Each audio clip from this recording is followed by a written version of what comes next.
Alrighty, so this was a loss I took today. It was a loss I'm okay with taking. I de-risked because of the obvious choppiness that we're currently trading inside of right now. But I felt it was a trade that I would have been more upset with myself had I kind of sat on the sidelines for. Um, I managed this well because I would have been upset had I risked full, which is 1%. But I also would have been upset had I not entered the trade. So the half risk here was perfectly warranted, I feel like. Just going into the day, obviously, overall trend is bearish. We have this low here that we did actually still have not swept. So that kind of is annoying, I'll be honest. I'll explain, but hasn't been swept on NQ, but was swept on ES, right? This is that same low, and we obviously came below that. So on ES, that low was taken, so there's an SMT there, and then on top of that,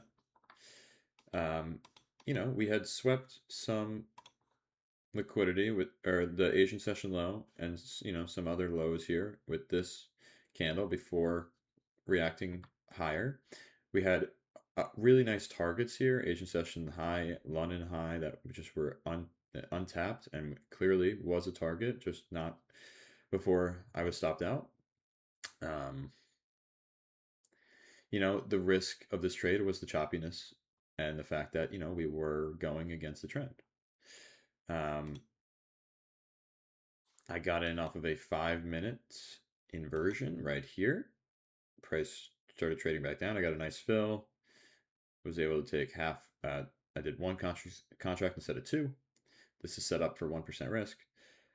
And targeted those highs, stop underneath the low, got stopped out right before the rally higher. Nothing you could really do. I will say the reason I'm a bit upset at why I got stopped out is because I feel like the reason I got stopped out was because, well, number one, it was choppiness, but number two, it's also because I thought price wanted to go for this low then, right? If it was going to take me out, the reason I thought it was going to take me out was because it wanted to hit this low and we had not taken it. We had only swept the internal low. But as you can see, we did all of this for nothing because we didn't actually take that low. Maybe it was taken on NQ, I don't know. But on MNQ, it was not taken. There was already an SMT there on ES. Kind of unnecessary, I feel like. But it's what happened. It's how it played out. And I got stopped out as a result.